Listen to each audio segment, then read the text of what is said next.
nakita na to. Nara. So, okay na raw. Ini siya. Kapayas na. Napay diri mga ka-partner. Makita din mo nga. Dire ang video pala po. Nara mga kapartner, bunga na siya. Kung makita ninyo, sa mga inani ka-healthy nga mga kapayas, makita ninyo nga 2 months, nabulak na siya. Dayon sa 9 days, ni-form na gid ang iyang bunga. No? Kita niyo na, ni-form na gid siya. So muna nga forma na gid siya.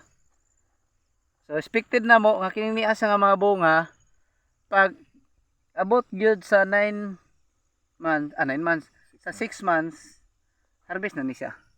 Ako inadunggan nimong gistorya ka-partner nga kanang mga bunga nga dili maayo. Natural lang nga po pungulon sa iyang kaugalingong. Kay kini magong tanom most especially kining kapayas. So na do na siya kanang batasan ba nga pag ang iya ganing bunga unhealthy, iyan na ning i-abort lang na niya. Iyan na nang itagak iyang bunga. Pero healthy, iya ginang hawiran pag-ayo ang iyang bunga. So muna siya nahitabo ni. Kini siya katong primero na ay unhealthy diri, gitagak niya.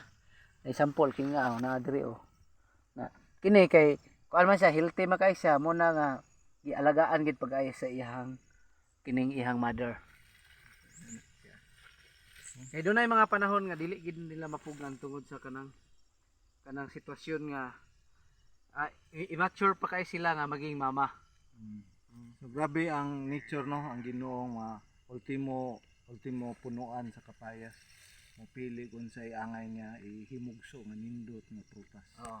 Una nga pag dunay siya ibunga, so dunay na purpose na siya. Sample sa tao.